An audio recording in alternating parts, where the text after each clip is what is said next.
Ukraine and Russia conflict explained. The attack on Ukraine by Russia is potentially the onset of war in Europe on top of Russia's behest for an end to NATO's eastward expansion. The launch of the major invasion by Russia on Ukraine, that started with air and missile assaults on Ukrainian military targets before sending troops and tanks across the country's northern, eastern, and southern borders. On many fronts, the Ukrainian military fought back. In a video speech delivered early Friday, February 25, President Volodymyr Zelensky announced that 137 people had been killed, including troops and civilians, and that hundreds more had been injured. Ukraine-Russia war, background.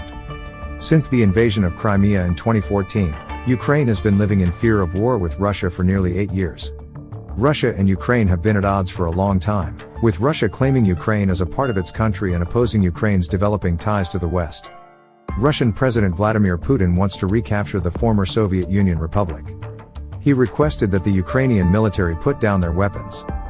Prior to its cessation in 1991, Russia and Ukraine were both members of the Union of Soviet Socialist Republics, USSR, which consisted of 15 republics. Ukraine-Russia War, genesis of the conflict. 1. The heat between Russia and Ukraine, a former Soviet republic, have existed for a decent amount of time. They began to escalate out of control in early 2021. 1. Volodymyr Zelensky, Ukraine's president, hinted the US President Joe Biden to allow Ukraine to join the NATO forces in January of last year. 2. This Russia is highly infuriated, which began sending soldiers near the Ukrainian border for training exercises in the spring of last year and boosted the number in the fall. 2. The US began to hype that there is a deployment of Russian troops, and Vice President Joe Biden had threatened Russia with heavy sanctions if Russia attacked Ukraine. 3. Russia wants a legally enforceable promise from the US that NATO forces will not conduct any military operations in Eastern Europe, especially in Ukraine. 3. According to the Russian President, Vladimir Putin, Ukraine is merely a puppet of the US and was never a real sovereign country in the first place. 4. This isn't the first time that conflicts between Russia and Ukraine have erupted. 4. Russia had previously invaded Ukraine in 2014. It happened when pro-Putin separatists captured major swaths of eastern Ukraine, and they have been fighting the Ukrainian army since the invasion. 4. Russia also annexed Crimea at that time. 5. Ukraine has extensive social and cultural ties with Russia, and Russian is widely spoken there, but those ties have deteriorated since Russia invaded Ukraine in 2014. 6. When Ukraine's pro-Russian president lost in early 2014, Russia came to an offensive. 6. It is estimated that more than 14,000 people have died as a result of the continuous war happening in the east. 7. The Minsk peace agreement was signed by Russia and Ukraine to end the ongoing violent armed conflict which was going on in East Ukraine, including Donbas region. 7.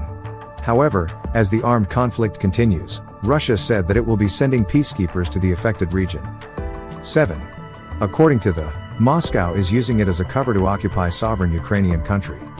8. The rising tension between Russia and Ukraine, which shares a border with the European Union, has ramifications for the European Union. 8. This is why the European Union has joined the US in declaration of the penalties against Russian firms, the majority of which the NATO members. 9. Just a few weeks back, French President Emmanuel Macron had traveled to Moscow to meet with Russian President Vladimir Putin in an effort to calm down the ongoing tensions. 10. India is also suggesting for a diplomatic solution, through talks to the present Russian-Ukraine violent conflict. Ukraine-Russia war, history and Russian annexation of Crimea, 2014.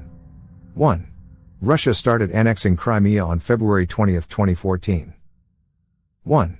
Russian troops and special forces started entering Crimea through Novorossiysk on February 22 and 23. 1. Russian military without insignia started advancing into the Crimean Peninsula on February 27. 1. They adopted tactical positions and overran the Crimean parliament, hoisting the Russian flag in the process. 1. The Crimean Peninsula was cut off from the rest of Ukraine by security checkpoints, which also limited travel within the region. 2. Russian military guarded important airports and a communications hub in the days that followed. 2. Websites connected to the Ukrainian government, journalistic organizations, and social media were taken down by Russian cyber attacks. 2. Russian access to Ukrainian officials and lawmakers' mobile phones was made possible by cyber attacks, further stifling communication. 3. A large surge of Russian soldiers and military equipment entered the peninsula after the Russian legislature authorized the use of force on March 1. 3. The southern naval base was included in the subsequent days' encirclement and besiegement of all remaining Ukrainian military outposts and installations. 3. On March 18, Russia formally annexed the peninsula, and on March 19, Russian forces stormed Ukrainian military installations and ships. 3. On March 24, Ukraine issued a withdrawal order, and by March 30, all Ukrainian forces had left the peninsula. 4. The Ukrainian parliament formally recognized Crimea as a Russian-occupied region on April 15. 4. The Russian government stepped up its military presence in the area after the annexation and threatened to use nuclear weapons. 4. NATO declared in November that it suspected Russia was transferring nuclear-capable weaponry to Crimea. 4. Some NATO nations have been educating the Ukrainian army ever since the invasion of Crimea.